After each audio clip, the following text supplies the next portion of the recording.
We're back on Max Projects It's Project 8. for now. We have Diary of a Madman up next. That was my line. Sorry. We're trying to be co-hosts, you know. Yeah, but I really only need you to interview me. Oh, Yeah.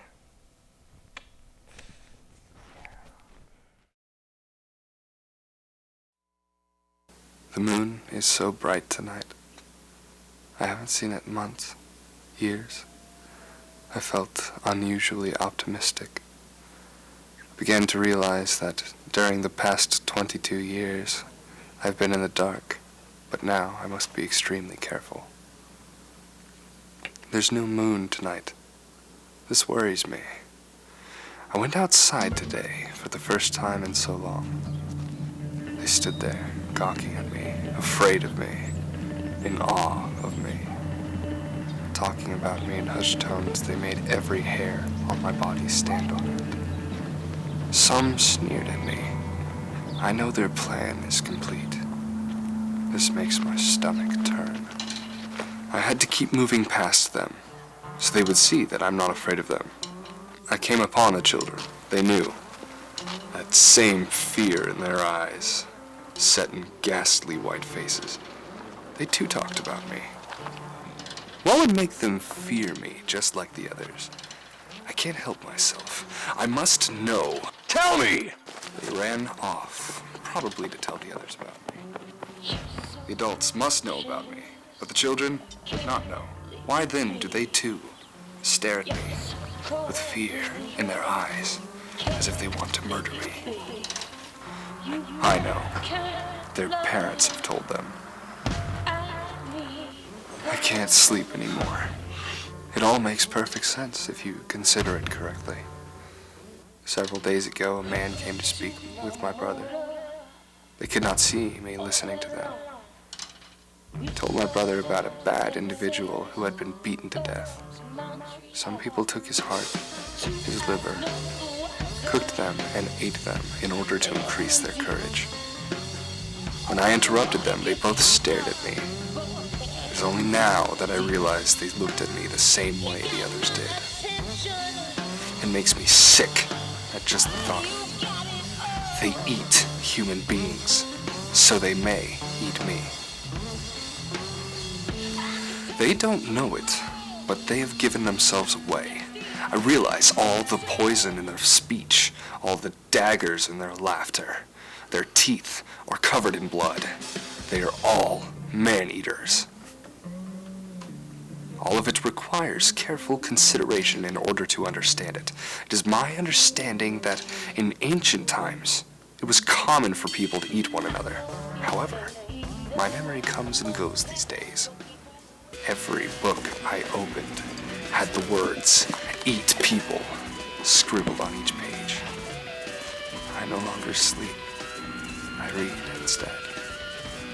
Tonight I realized that every book I read had these words, "Eat people." Between the lines, every book is filled with these words. I too am a man, and they want to eat me. They brought me lunch today. Steak. Just like me. There for the slaughter. They look at me like livestock. After a few mouthfuls, I couldn't tell whether it was a cow meat or human meat. I forced it up.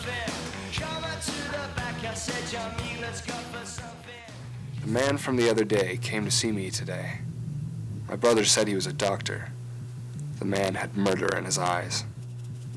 I knew this man was hired to kill me so my brother would not have to go to the trouble. He pretended to check my pulse, but I know he was checking to see how fat I am. No doubt he is receiving part of my flesh as payment. But I was not afraid of him, of any of them. All right, don't let your imagination run away with you. Just rest quietly a couple of days and you'll be all right.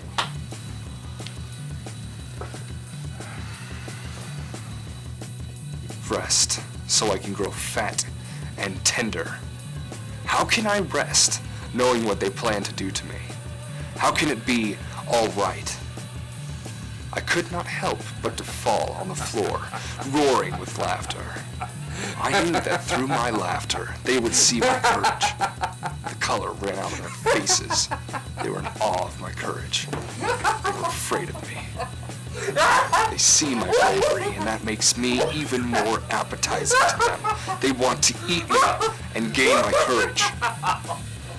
I heard my brother and the doctor agreeing that I must be eaten immediately. We must kill my brother and eat his delicious flesh. My brother is conspiring to kill me and eat me.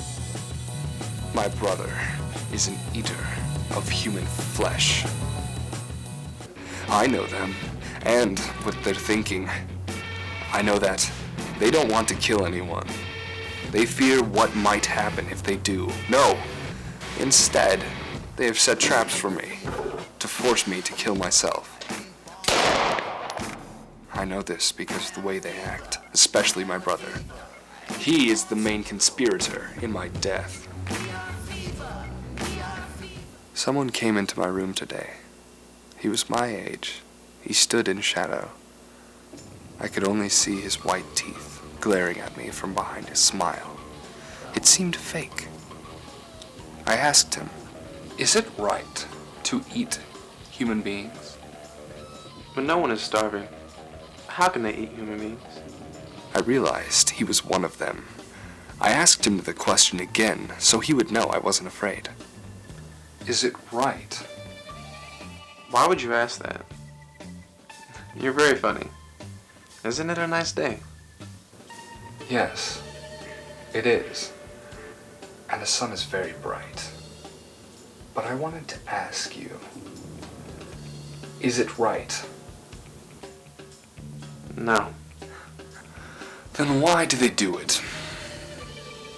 What are you talking about? What am I talking about? Everywhere they eat people. Look around you. It's in the books, written in blood. It may be that way, but it has always been that way. Does it make it right just because it's always been that way? I'm not talking about this anymore, and you shouldn't talk about this either. Whoever talks about this is wrong. I jumped up, but he was gone. I was soaked with sweat. He was much younger than my brother, but he was still one of them. His parents must have taught him. This is why the children looked at me with murder in their eyes. The sun doesn't shine anymore. The door doesn't open. I'm brought 2 meals every day. I began to eat, then I thought of my brother. I know how my sister died. It was because of him. I can't bear to think of it. I've only realized that I have been living all these years in a place where for 4,000 years they have been eating human flesh. My brother had just taken over the charge of the house where our sister died, and he may well have used her flesh in our food, making us eat it unwittingly. How can a man like myself, after thousands of years of men eating human flesh, even though I knew nothing about it at first, how can I ever hope to change them? Perhaps there are still children who have not eaten human flesh. Save the children. I was biting the time zone, and we embellished the backs of our bloodstreams, and precaution to the colorful. I never fell asleep in a car until the bumps woke me up in your grip, and the tide took me to your mouth, and I swept me back down to your palms. It's then that put me inside the reminder that yours is the only ocean that I wanna swing from.